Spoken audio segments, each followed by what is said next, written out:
You're ready, Ms. Spears. Councilmember Morrell present, Councilmember Moreno present, Councilmember Giarrusso present. We have a quorum. Councilmember Harris is also present. Thank you. First up today, we have a resolution regarding the gas distribution infrastructure sale. This resolution is simply establishing a procedural schedule to evaluate the joint application of Delta States Utilities and Energy New Orleans, requesting authorization for Delta State to operate as a natural gas distribution company. We have representatives from Delta State here to present today. Just so everyone knows, procedurally, this resolution opens a docket and establishes a procedural schedule to evaluate the application for those topics. So, Delta State representatives, do you have a proposal to present today? This is the nice table up front here where you guys get to sit. You should probably get used to it. This is where you'll sit whenever you come before you tell.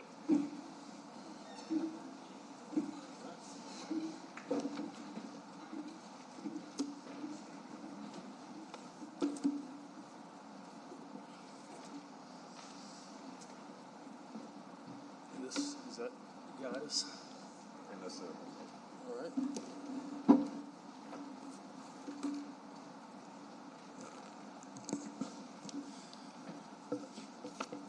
All right. Good afternoon. Thank you guys so much for having us here. We're really excited to get a chance to give a brief introduction of our company and why we're so excited about the opportunity here in New Orleans with Delta States Utilities. So, just a little bit about myself and our company. My name is Julius Bedford. I'm a managing director at Bernhard Capital Partners.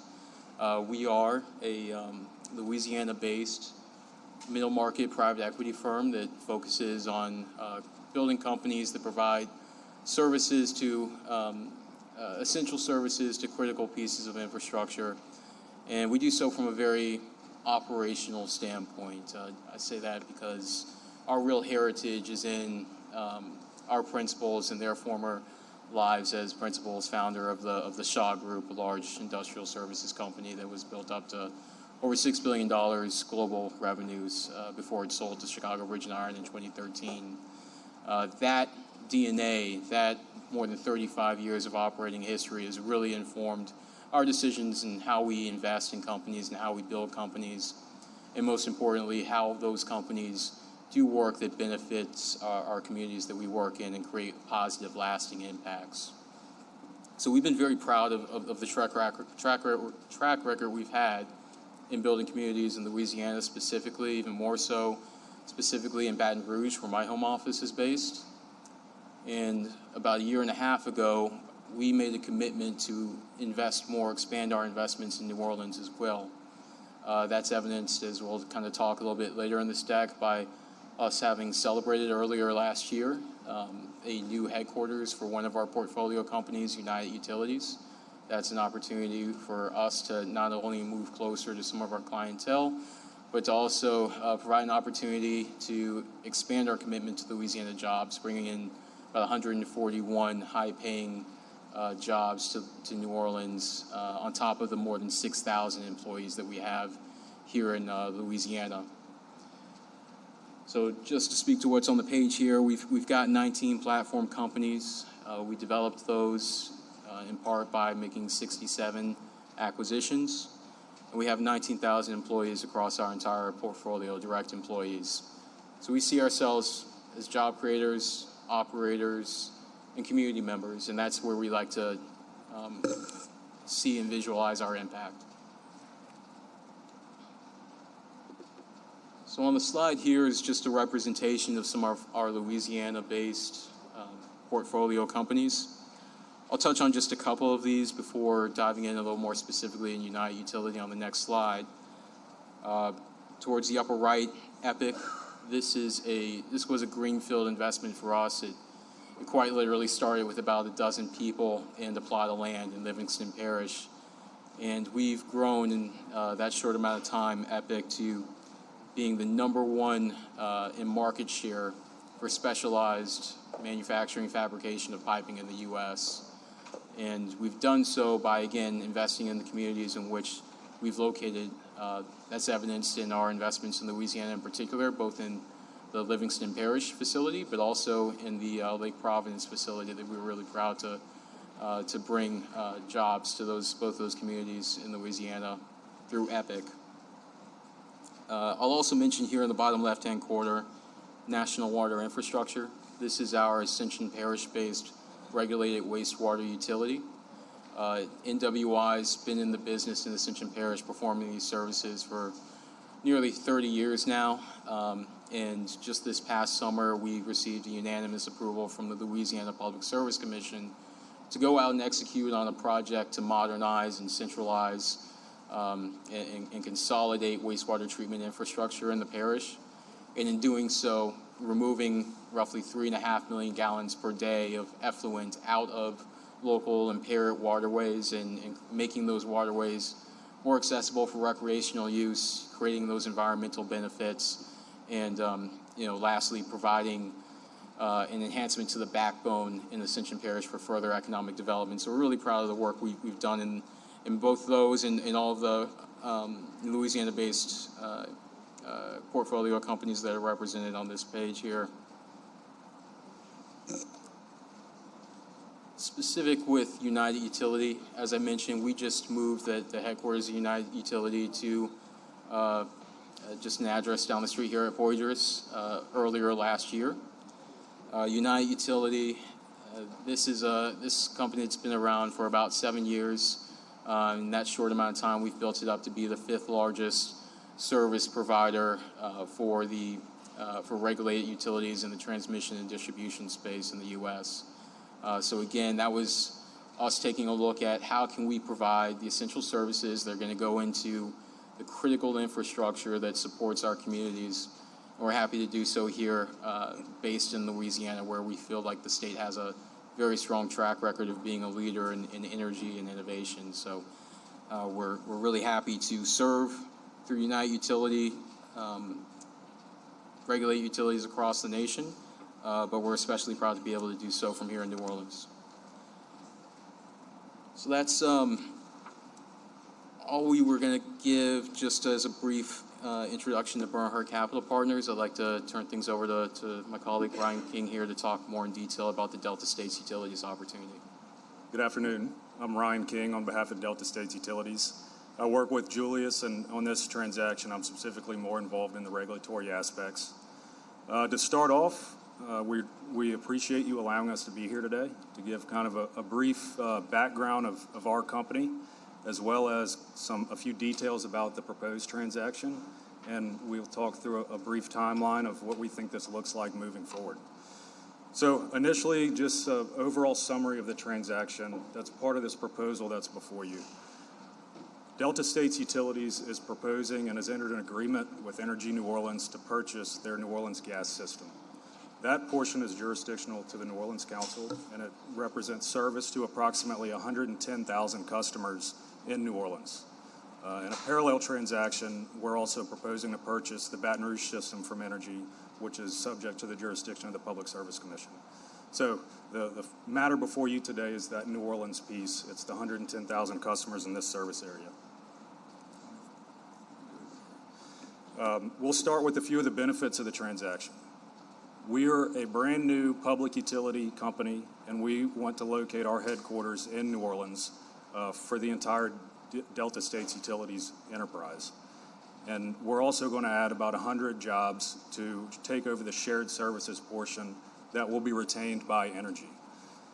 In addition to those 100 jobs, because we're a startup, we need each of the Energy employees working in gas distribution today to come on board for Delta States Utilities. And so we've committed to offering employment to each and every one of those 200 Energy employees that are currently operating these systems. And that 100 jobs is what we need to take over the shared services. Most of those hires will be prior to closing, and we say 100 jobs, but we, as Julius showed earlier, we intend and are committed to continue to investing in this utility company and our growth of this company, and we expect that 100 jobs to grow into the future. One differentiator with Delta States Utilities is the ability to be core focused, meaning we will not have any competition with other utilities or other business lines. Delta States Utilities will be operating as a solely focused gas distribution company. And so that's from the top to bottom. That's from our executives, our management, our operators, the technology infrastructure we develop, the resources, even the customer interfaces will be solely focused to benefit the gas customers and continue to provide reliable service to those customers. Additionally, during this transition period, and that's the period from when the agreement was signed to when we expect to close, that transition period, we will be standing up and implementing a technology platform and ecosystem that will be modernized and it will be brand new. And so you can think of this as our administrative programming, our back office, our our operation programs, and even the customer billing, customer call centers, and customer databases. All of that is going to be core focused and created from scratch to better serve these gas customers. And we're really excited about that opportunity. As a primary tenet for both Energy and Delta States of this transaction is day one readiness. And we've talked about a couple of items that will help us ensure that. Number one, bringing over those 200 employees. Those folks know how to operate these systems today, and they'll know how to operate these systems after closing. Another is the technology upgrades. We've developed a project management office with Energy where we're collaboratively working together to identify potential issues and make sure we have solutions planned out and in place now rather than as we approach closing. So day one readiness is our ability to seamlessly transition service on the day of closing from Energy New Orleans to Delta States Utilities, and it's a commitment of both parties that has so far has been we've worked very well together on that.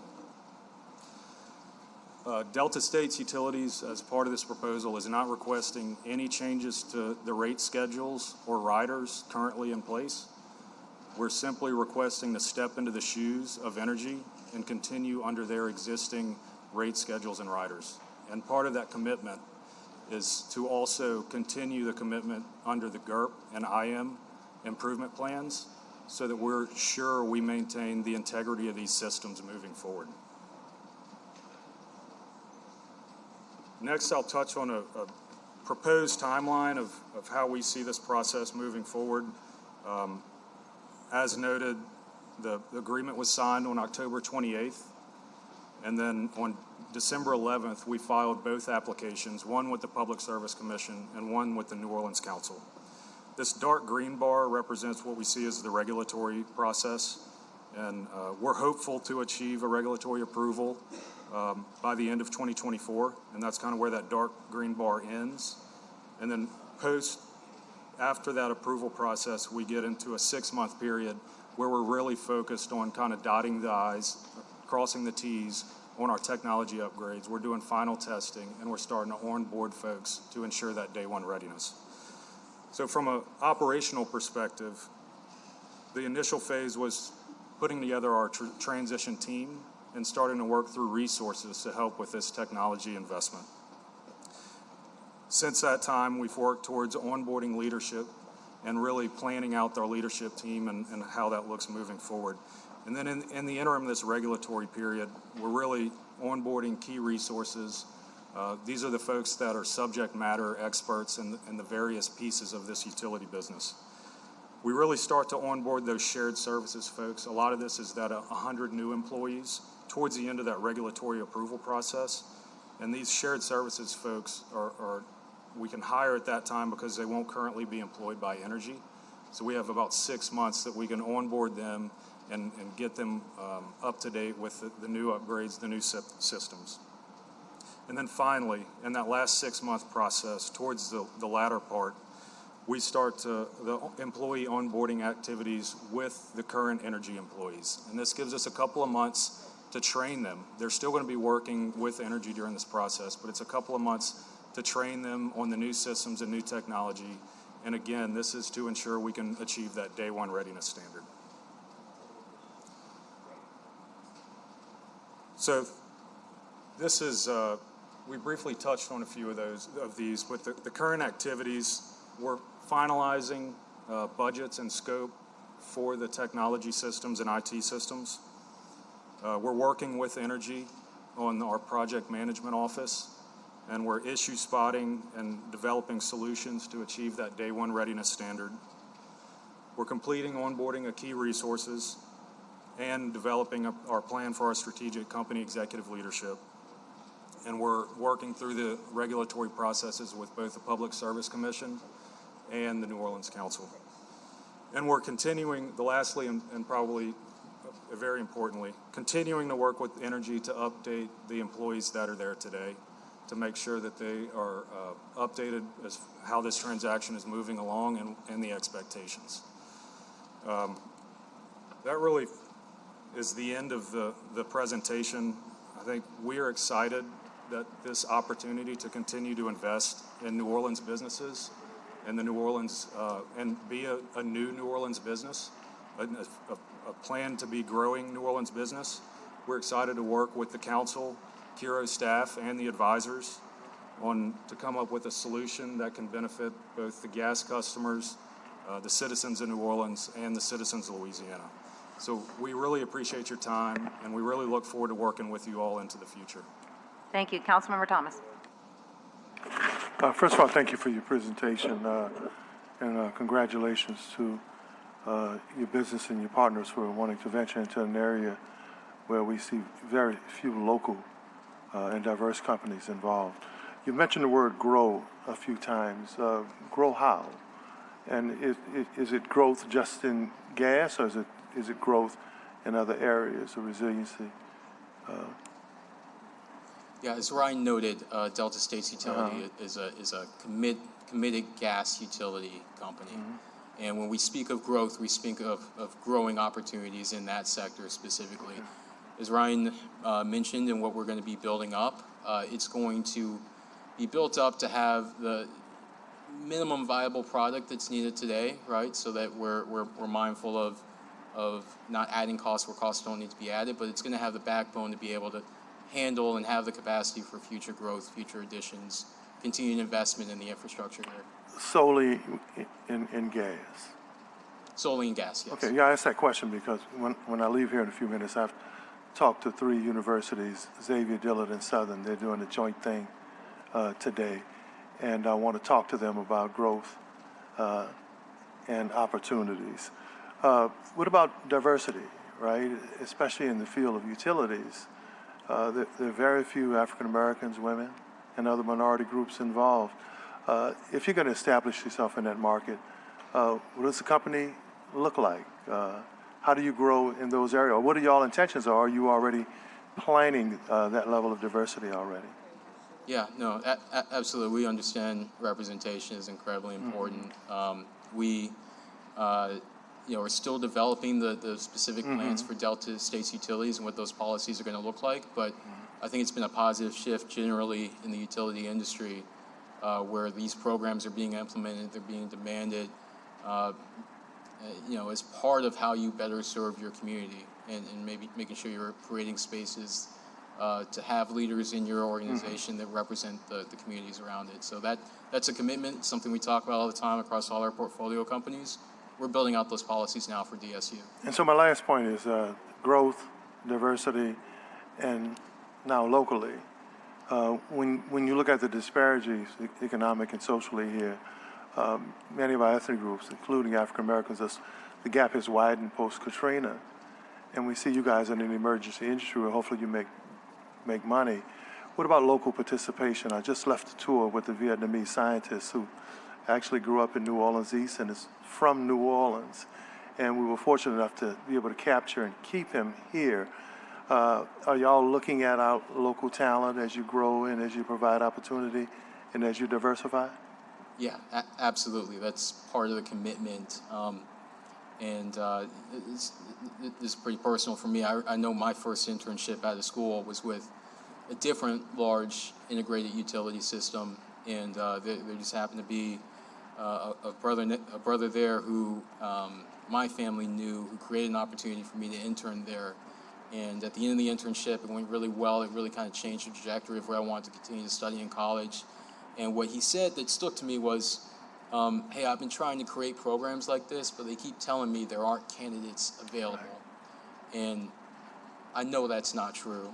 And so what I think we've seen and we would love to implement with DSU as well is not just a commitment to hire locally, but to train locally, to educate locally, so that that's not a convenient excuse that the pool isn't there. I think there are good precedents for utilities that we've served at United Utility where they've made that effective, and we'll look to follow those as we build out these policies. Well, I appreciate that. I mean, some people are telling New Orleans and Louisiana kids, don't put that on your resume.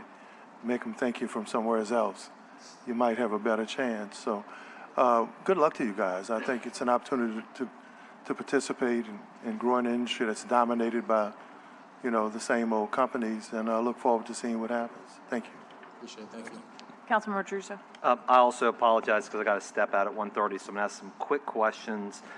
When I hear Bernhard Capital and then Delta State, I just want to make sure, and I've asked this to Mr. Foster, that Delta State is being set up as a fully integrated company to run these assets, and the plan isn't to try and squeeze as much of the assets as possible and then hand the liability back to somebody else in like 2 years.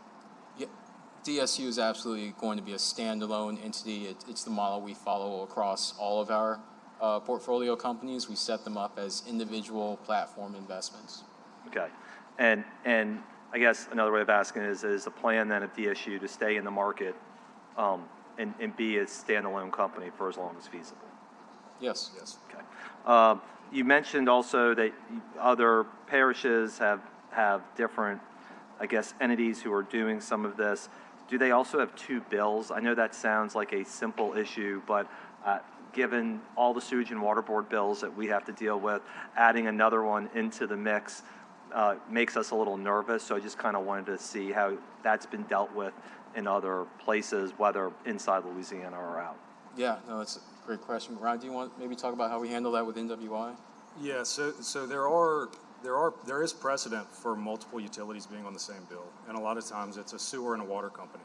If they're separate utility providers, a lot of times the sewer company will contract with the water company so that person receives one bill.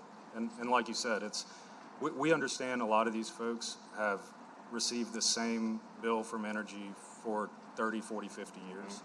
And having somebody send a new bill is going to take a lot of explanation. And frankly, we're concerned with they may think it's a fake bill. Who is Delta State's billing? Right. So we plan a strategic outreach effort within New Orleans to get ahead of that fact, but we're also willing to work with the council and the Curo staff for any creative ideas we can have to somehow better achieve that issue.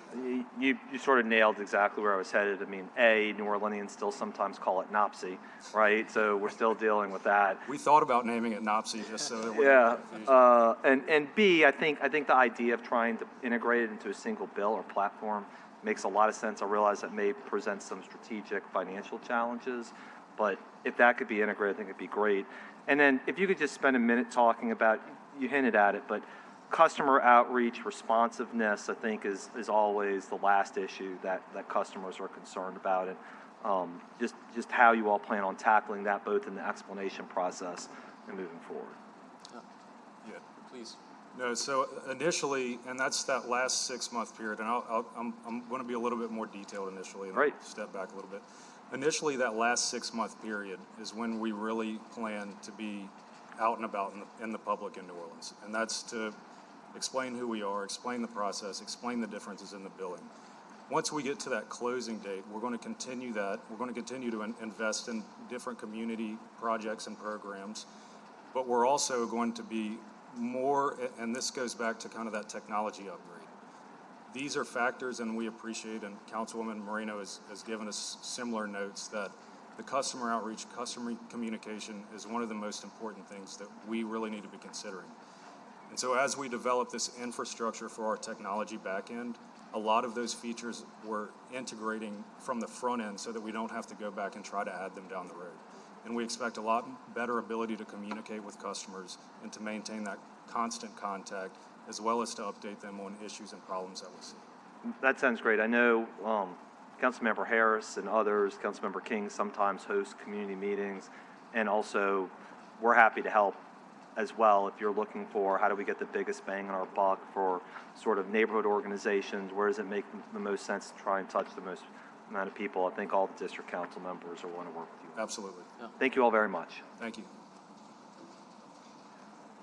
Thank you. We have one public comment by Mr. Jesse George. We have online public comment? Okay. How many? 3. Okay. Go, Jesse. Thank you, Jesse George, on behalf of the Alliance for Affordable Energy.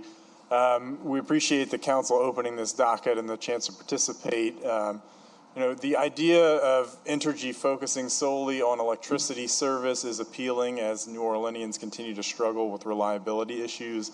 But the idea of the creation of a new utility whose sole purpose is the sale of fossil gas and the continuing of the propping up of fossil gas infrastructure in the city is not so appealing. We would like to see, if this deal is approved, some sort of plan for a transition away from fossil gas reliance in this city, particularly in residential homes where it is terrible for air quality. We have high rates of childhood asthma in this city, high rates of cancer that are all linked to use of gas in the home. So this deal has to come with some sort of managed decapitalization of gas infrastructure in the city. When we hear we're going to have new investment in gas infrastructure, that is the opposite way we need to be going. These fossil fuels are contributing to the climate change that is sinking this city into the Gulf, and we cannot continue to rely on fossil fuels for use in our homes or frankly anywhere else. We also hear these lofty promises of 100 new jobs. We heard promises about jobs with the River District pilot proposal that came through. So if we're going to be making these promises, they need to be part of the deal. If we're promising 100 jobs, that needs to be a requirement of the approval of this deal. We look forward to continuing to participate in this docket, and we hope for the best outcome for the city. Thank you. Thank you. More comments? Thank you. The first comment is from Marion Penny Freistadt. To honorable council members in the Utility, Cable, Telecommunications, and Technology Committee, I'm writing in support of the Alliance for Affordable Energy's suggestions on Item 2, Resolution Gas Distribution Infrastructure Sale.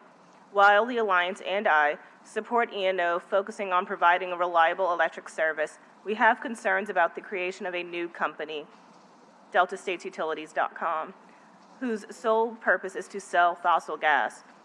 We believe that this deal must be accompanied by a plan of managed decapitalization. In other words, there must be a plan to ultimately phase out this infrastructure rather than a plan to continue propping it up.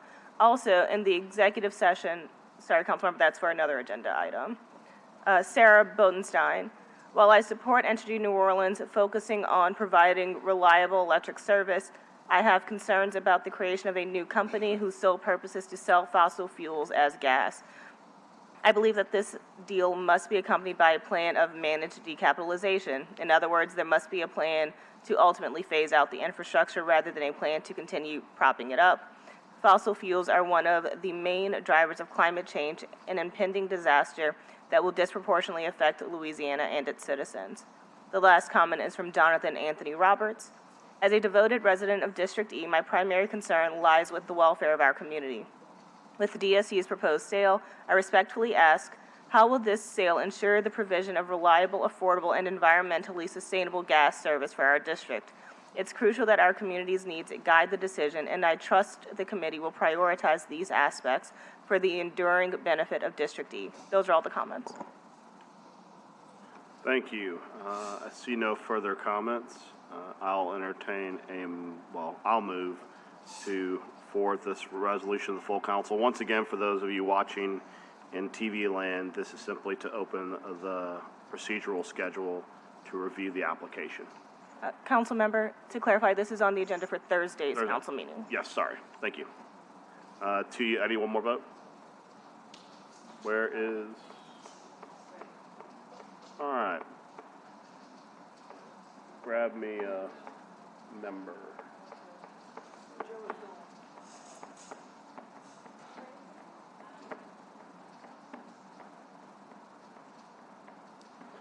All right. Give us a moment. Council member, we can take this up after executive session for Okay. a vote Yeah, if you'd like. I'll withdraw my motion, and we'll take this up after executive session. All right, next up. Thank you, gentlemen. Appreciate you being here today. Next up, we have motion M2411, the authorization to contract with AT&T Corporation. This adds the council president as a signatory to amendment number 3 to the contract between the City of New Orleans and AT&T Corp. in accordance with section 7010 of the Code of the City of New Orleans. This is a necessary motion as the value of the amendment exceeds $1 million. We have representatives from ITI. All right, come on down.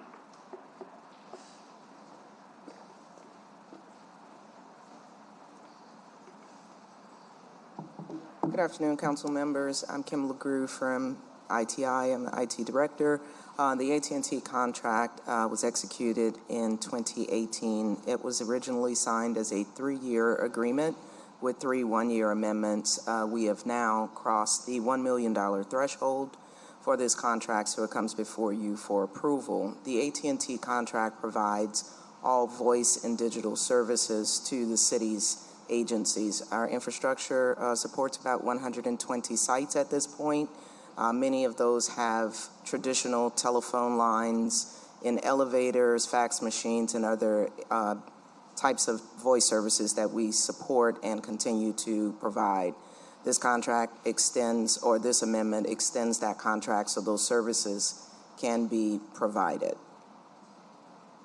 Thank you very much. That's a very detailed explanation. Do we have any comments on this item? We have one online comment from Jonathan Anthony Roberts. As a longtime AT&T customer, I am concerned by the lack of service availability in parts of District E. In light of this contract authorization, I must ask, how will AT&T ensure equitable digital infrastructure and internet service across our entire district? Our community deserves a commitment to expanded access and high-quality services as we consider this contract. It's vital that these service disparities are addressed and resolved for the benefit of all residents. Thank you. We'll take this under consideration shortly. Appreciate you here for being here for providing insight on the contract. Thank you, Mr. Grimm. Thank you.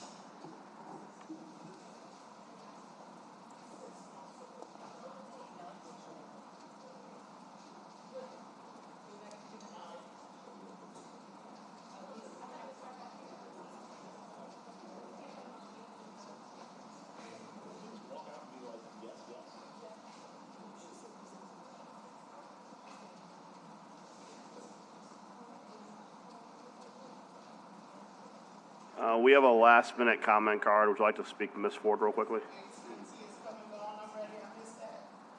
Yes. And as you know, That's the number 3. right, and this is just to extend their current contract with the city to provide digital phone services. Okay, and I'm sorry, but I'm not really sure about that because I see a lot of things that happen with utility and cable that the community has no support in dealing with these companies once the council approves them to come here and access for the community to try to work out any issues or support or whatever, questions even, it's like null and void. It can't happen. So when they come before you, this is our only chance to be able to reach them. And the executive, they look so nice and beautiful coming in here today, but trying to reach them outside of here, trying to get cable access outside of here, it's not happening. And that's why I came down today, because I need help with these utilities, and I need help with these utility agencies in trying to communicate them.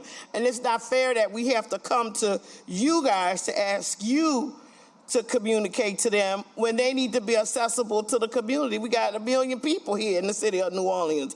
It's just not good for them to be able to come here, get a date to come before the city council, and that's all we have. You know, and I'm not seeing that happening outside of here, and I want to. Okay? Thank you, And Ms. that's Ford. why. Ms. Groves? Jasmine Groves? Okay. Thank you for your comments.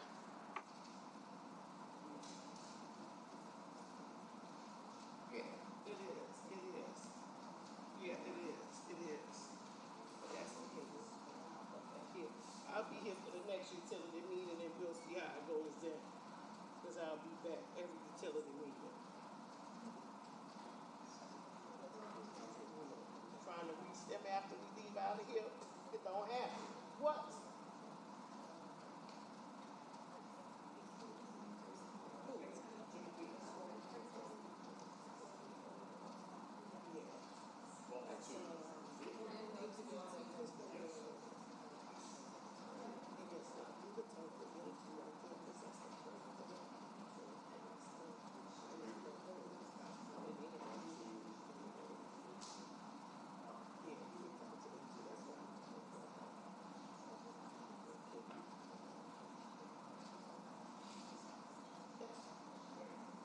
All right, I will move on the resolution first.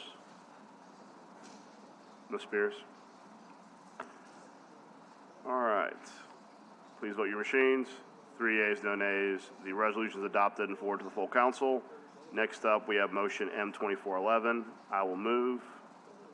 Seconded by Councilmember Moreno.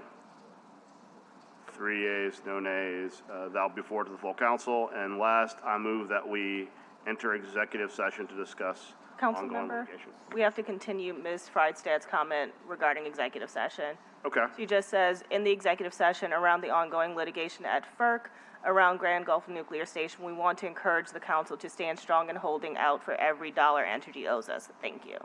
Thank you for that comment. I will move that we go to executive session. Take a second. Second, Councilmember King, please vote your machines.